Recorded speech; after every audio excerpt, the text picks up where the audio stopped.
কষ্টে বুকটা ফাইটা যায়, কিন্তু বলতে পারি না কেউ রে। কীভাবে বলবো? বলার মতো ভাষাও তো নাই গা।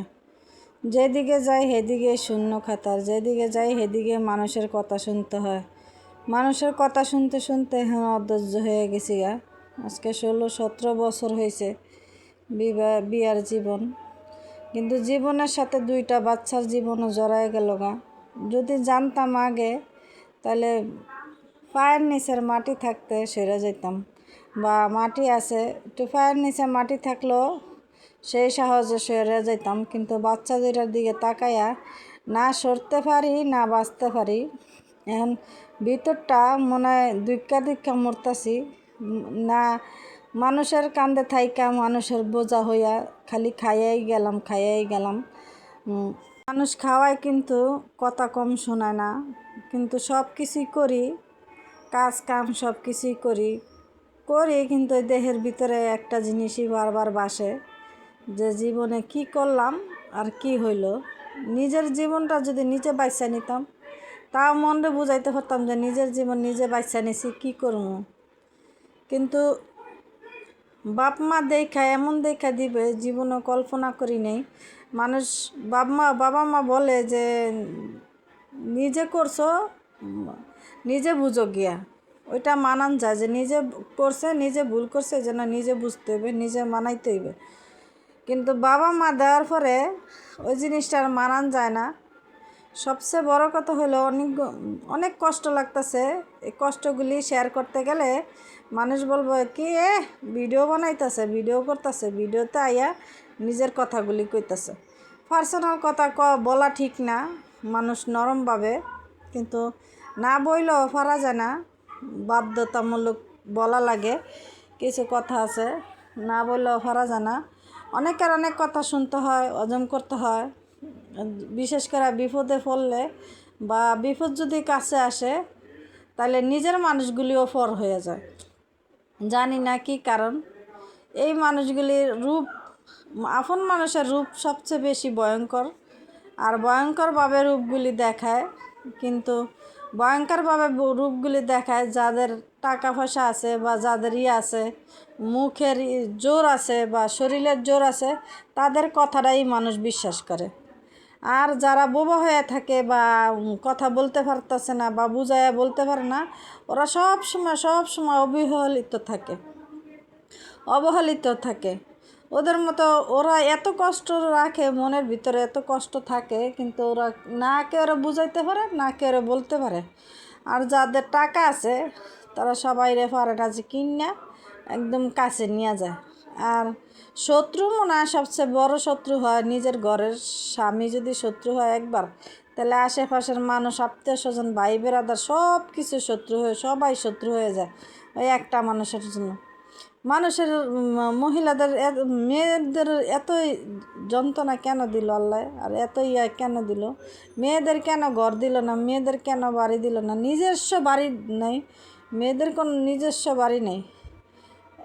বাপের বাড়ি থাকলে হয় বাপের বাড়ি, বাইয়ের বাড়ি থাকলে হয় বাইয়ের বাড়ি, স্বামীর বাড়ি হলে স্বামীর বাড়ি। মেয়েদের কোনো নিজস্ব বাড়ি আছে? মেয়েদের ঠিকানায় একদম কবর, ওই যে মাটির ঘর। কয় আমি একখান ঘর বানাবো, খেজুর পাতায় ছাউনি দিব, বাঁশের কুঞ্চি বেড়া দিব, সেই ঘরেতে ঘুমাবো, মহাসুখের ঘুমাবো। তাই আছে না, গজল আছে না, মানুষ সুন্দর করে গায়, আমি গাইতে পারি না, যতটুকু পারলাম অতটুকু বললাম। কিন্তু কষ্টগুলি মানুষরা বলতে পারি না বলতে পারি না, সহ্য করতে পারি। 17 বছর বিয়ার জীবনে যে আজকে ভালো হবে, কালকে ভালো হবে, ঘরের মধ্যে স্বামী স্ত্রী একটা কথা বলা যায় না, যায় বাবা মার কাছে বলে দেয়, বোনদের কাছে বলে দেয়, আত্মীয় স্বজনের কাছে বলে, না কিছু চাওয়া যায়। সকালে যায়, সারাদিন ঘরে আসে না, তারপরে রাত্রে 12টার সময় ঘরে আসে, 12:30টায় ঘরে আসে, গোসল করে খাবার দাবার খায়, তারপর যাইয়া বসলো ওই যে মোবাইল নিয়ে হাতে বসে, সারাদিন খোঁজ খবর নাই। ওই যে পরনারী লিপ্ত পুরুষগুলি। এই কথাগুলি আমার না, এই কথাটি অন্য একটা বোনের লেখা, কিন্তু আমি ভালো করে বুঝাইতে পারিনি। আমি মেসেজ আজ কয়দিন ধরে দেখতেছি, মেসেজটা আসছে আমার কাছে। পরে যেটুকু পারছি, যেভাবে পারছি আমি ওইভাবেই বলার চেষ্টা করছি। কেউ কিছু মনে করবেন না, যদি আমার ভুল ত্রুটি হয় সবাই ক্ষমা দৃষ্টিকে দেখবেন। আর আমার ভিডিওটা সবাই দেখবেন আর সাবস্ক্রাইব করবেন প্লিজ। সবার কাছে অনুরোধ রইল এই বোনটার পাশে থাকেন। আর এই বোনটার ভিডিওটি দেখে একটু সবাই শেয়ার করে দিবেন, সবাই শেয়ার করে দিবেন ভিডিওটা। এখন রান্না বান্না শুরু করলাম, 9টা-10টা বাজে রান্না শুরু করলাম। বা ডাল ভাত হয়ে গেছে। এখন এই যে আম্মা পুঁটি মাছ, আমার শাশুড়ির জাতীয় পুঁটি, জাতীয় আমরা বলি জাতীয় ইলিশ, আর ওনার হচ্ছে জাতীয় পুঁটি মাছ। এই জন্য জাতীয় মাছ দিয়ে সব সময়, আর কিছু পান বা না পান এই দিন আসলে এই জাতীয় মাছটা এইবার এত আনতেছে খাইয়াও আর মন ভরতেছে না, এত পরিমাণে আনতেছে, কাটতেছে, ধুইতেছে। আমি ধুইতে দিয়ে এই মাছ ধুইতে দিতে এবারে তো জাতীয় মাছ ধুইতে দিতে মনে হয় আমার হাতের অর্ধেক ক্ষয় হয়ে গেছে, এত জাতীয় মাছ খায়। এখানে যে মূলা দেওয়া সিম দেওয়া মাছটা রান্না করছি। আমার ক্যামেরাটা একটু ভালো না, এই জন্য ভিডিওটা এরকম আছে, কালারটা এত সুন্দর আসছে, মাশাল্লাহ মাশাল্লাহ, অনেক সুন্দর কালার আসছে। এখন এই যে সিম দিয়ে এই মূলা দিয়ে এই যে পুঁটি মাছটা হয়ে গেছে। আর ডিম বুনা করব, যে ডিমের জন্য ডিম সিদ্ধ করে নিছি ফ্রাই প্যানে, ডিমটা সিদ্ধ করে তারপর ডিমটা রাখছি, একটু কেঁচা দিয়ে রাখছি ডিমটা। আর এই জায়গায় আমি এই যে তেল দিয়ে দিলাম মশলা কষানোর জন্য, পেঁয়াজ ভাজবো, পেঁয়াজ ভাজা তারপর আমি এই যে ইয়াটা করব। তারপরে বাচ্চাদের খরচ দেয় না, তারপরে আমার স্ত্রীর কিছু লাগলে দেয় না, বউ বাচ্চার কিছু লাগলে দেয় না, মানুষের কান্দে বাবা মার কান্দে ফালা রাখছে, বাবার এক কথা শুনতে হয়, মায়ের এক কথা শুনতে হয়, বাপের বাড়ি গেলে ভাই বেড়াদের কথা শুনতে হয়। ভাইয়েরা বলে যে টাকার জন্য আসছে, টাকা দিতে ভালো, টাকা না দিতে ভালো না। কেউ কি কিছু, বোনরা কি কিছু করে না, করার চেষ্টা করে না? বোনরা অনেক কিছু করার চেষ্টা করে ভাইদের জন্য, কিন্তু অনেকে বুঝে, অনেক বোনরাও বোনের কষ্ট বুঝে, কিন্তু এমন ফ্যামিলি আছে বোনের কষ্ট বোনে বুঝে না, আর বরঞ্চ ওই বোনটারে কত ছোট করব আর কত হ্যারাসমেন্ট করব একমাত্র উপর আল্লাহ জানে, আর ওই মানুষগুলি জানে। আর ওই মানুষগুলির রূপ কত রকমের হয়, যে দিতে পারে একটু তার গুণটাই গায়। এই সমাজটা এমন কেন, আর এই সমাজটা এরকম কেন, এইটাই আমার সবার কাছে প্রশ্ন, যেন এই সমাজ এরকম কে, আর এই সমাজ এইভাবে চলে কেন?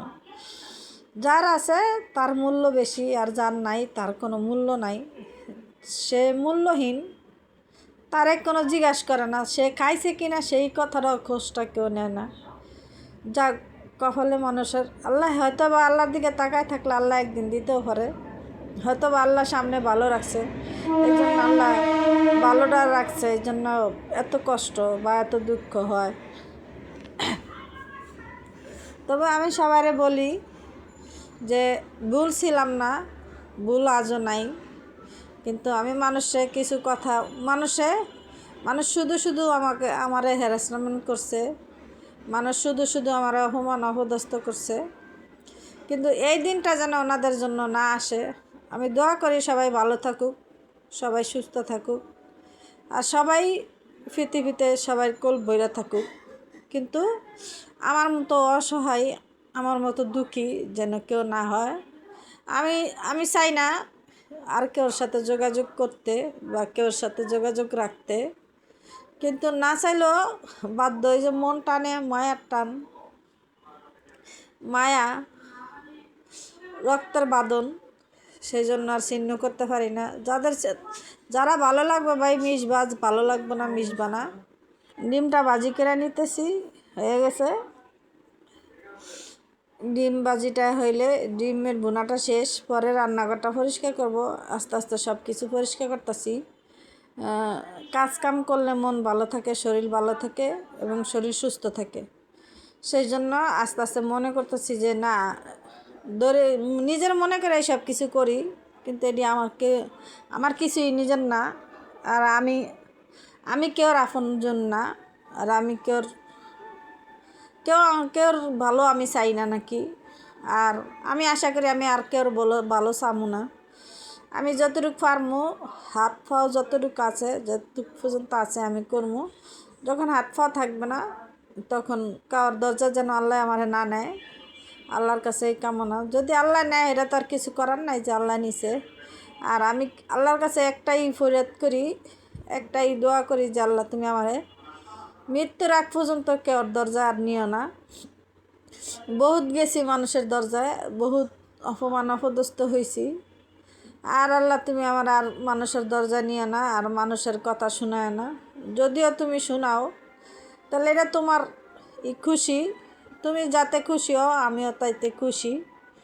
তারপর আল্লাহ বলি তোমার কাছে যে তুমি আমারে কেউর দরজা আর নিও না। আমি চেষ্টা করবো যেন আমি কেউর দরজা আল্লাহ আমার না নেয়, আর কেউর দরজা না যাওয়া লাগে। মানুষ আশা দেয়, আমার সামনে বৈশাখ মানুষে ভালো খাওয়ায় খারাপ খাওয়ায়, কিন্তু আমগো ফতে উঠে না বা আমাগো ইতে উঠে না। যাক, এটা মানুষের ব্যাপার। আমি আল্লাহর কাছে কই যেন আল্লাহ দুধে ভাতে যেন সবারই খাওয়ায়, আর ওই ফাঁকে ফাঁকে যেন আমাদেরও আল্লাহ সাহায্য করে।